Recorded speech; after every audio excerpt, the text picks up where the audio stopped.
Hi everyone, কেমন আছো সবাই? আশা করি সবাই খুব ভালো আছো, সুস্থ আছো। আজ কিন্তু মহাসপ্তমী। এখন আছি রানী রাসমণির বাড়িতে। আজকে কিন্তু আপনাদের সকলকে আমি 4 থেকে 5টা বা তারও বেশি বনেদি বাড়ির প্যান্ডেল ঘুরিয়ে দেখাবো, যেখানে কিন্তু একটা আলাদা হেরিটেজ থাকে।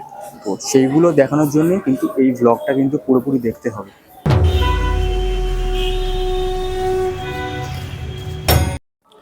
রানী রাসমণির শ্বশুর পিতরাম দাস প্রথমে 1970 সালে এই বাড়িতে দুর্গাপূজার সূচনা করেন। রানী রাসমণির মৃত্যুর পর তার 3 কন্যা আলাদা আলাদা বাড়িতে এই পুজো চালিয়ে যান।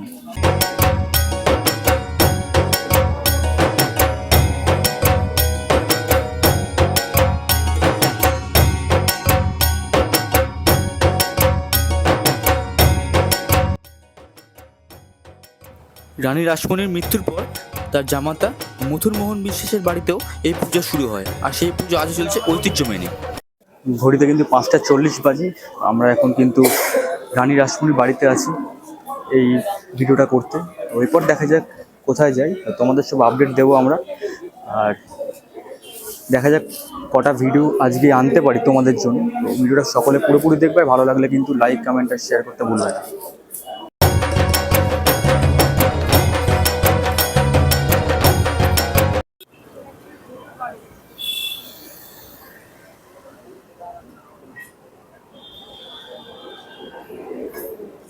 এখন আছে কিন্তু রানী রাসমণি ও বাবু রাজচন্দ্র দাসের বসত বাড়ির পুজোটা দেখতে এসেছি। তো ঢোকা যাক আস্তে আস্তে, কি আছে দেখি। এটি প্রায় 200 বছরেরও বেশি পুরনো বনেদি পুজো, আজও চলে আসছে আদি রীতিনীতিতে।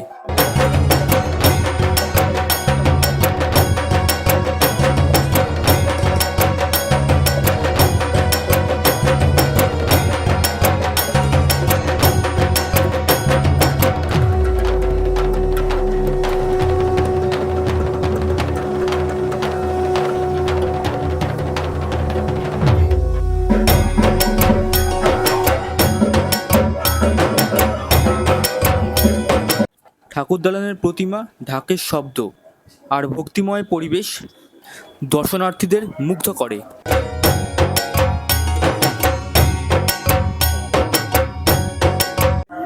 এখন আছে কিন্তু রাজচন্দ্র দাসের বাড়ির সামনে। এই পুজোটা দেখতে এসেছি। রাজচন্দ্র দাসের বাড়ি থেকে কিন্তু রানী রাসমণি বাড়ি কিন্তু বেশিক্ষণের না, ওয়াকিং ডিস্টেন্স 3 থেকে 4 মিনিট। রানী রাসমণি বাড়ি থেকে যদি ওয়াকিং ডিস্টেন্স করা হয়, ক্রসিংটা বেরোলেই সেখানেই ডান হাতেই কিন্তু পড়বে রাজচন্দ্র দাসের বাড়ি। এখন আছে কিন্তু এসপ্ল্যানেডে। এখান থেকে কিন্তু মেট্রো ধরে যাচ্ছি এমজি রোড। তবে ওখানে কোথায় যাবো জিদ্দা? এমজি রোডের পরে যাবো হচ্ছে ইয়েতে গিরিশ পার্ক। গিরিশ পার্ক নাই বলছি, কোন মানে কোন বাড়ি আছে ওখানে? আচ্ছা, মেট্রো স্টেশনে কি ভিড় দেখতে পাচ্ছ? এমজি রোডে নেমে যাবো আমরা প্রথমে চোরবাগান শিলবাড়ি। চোরবাগান শিলবাড়ি, চোরবাগান শিলবাড়ি, চোরবাগান মিত্রবাড়ি, চোরবাগান মিত্রবাড়ি পরপর আছে কিন্তু এগুলো এখানে। তারপর দত্তবাড়ি, তারপর খন্ডনিয়া দত্তবাড়ি। খন্ডনিয়া দত্তবাড়ি, ওটাও কিন্তু এমজি রোডেই পড়ছে। তারপরটা দেখাচ্ছি তোমাদের ওখানে গিয়ে। এখন কিন্তু আছি, যাচ্ছি আমরা চোরবাগান শিলবাড়ির পুজোটা দেখতে। সামনে এই বাড়িটা দেখছো কিরকম সাজানো সুন্দর করে, কি সুন্দর করে সাজানো বাড়িটা লাইট ফাইট দিয়ে। তাহলে ভেতরে ঢোকা যাক আস্তে আস্তে। তো আনফর্চুনেটলি চোরবাগান শিলবাড়িতে কিন্তু ক্লিপ নিতে দেয়নি, তো সেই কারণে আমরা ঢুকতে পারিনি।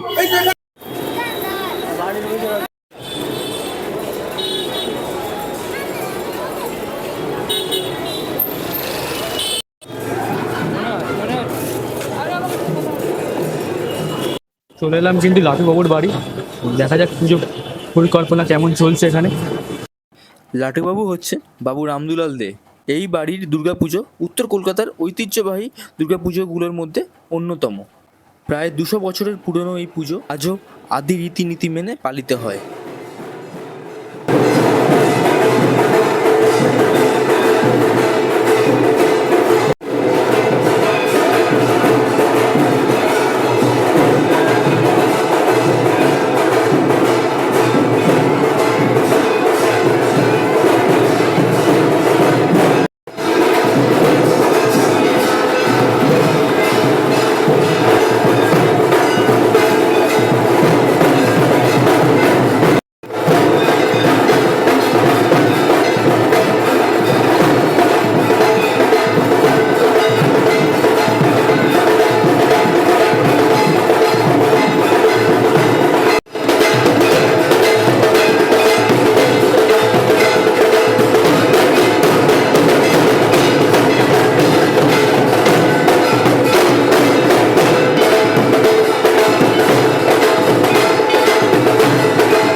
বড়কুটির বাড়িতে।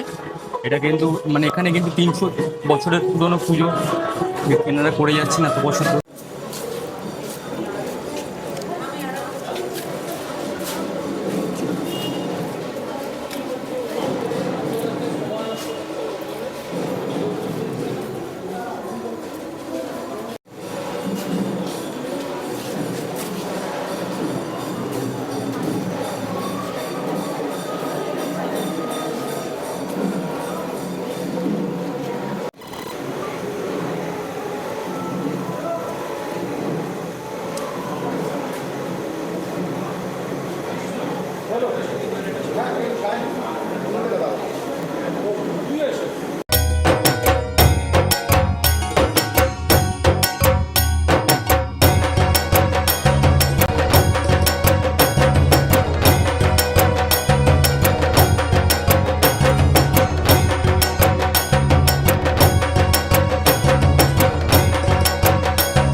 এরপর চলে গেলাম বাবু খেলাদ ঘোষের বাড়ির দুর্গাপুজোটা দেখতে।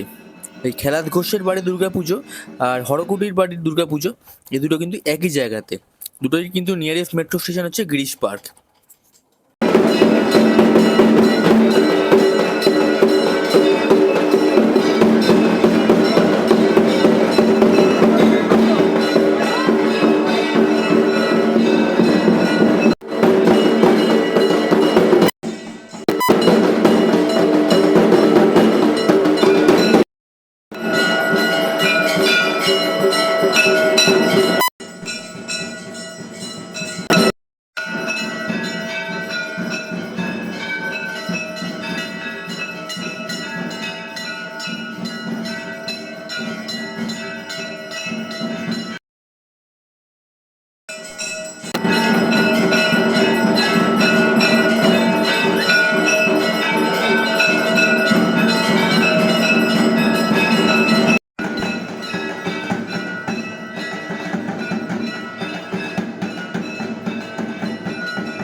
কিন্তু অনেক কিন্তু নাচ গান হলো, আর ফোনটা একটু বন্ধ হয়ে গেছিল আমার। ভীষণ ডান্স করলাম, Dance করলাম। ভাসান ডান্স 10 মিনিট আগেই ভাসান ডান্স হয়ে গেছে আমাদের। খুবই ভালো লেগেছে আমাদের কিন্তু, আর ঘেমে চান হয়ে গেছে কিন্তু।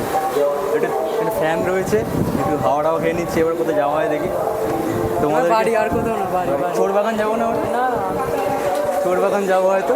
10 মিনিট আগে ভাসান ডান্স হয়ে গেছে আমাদের, ফাটিয়ে ডান্স ফান্স হয়ে গেছে।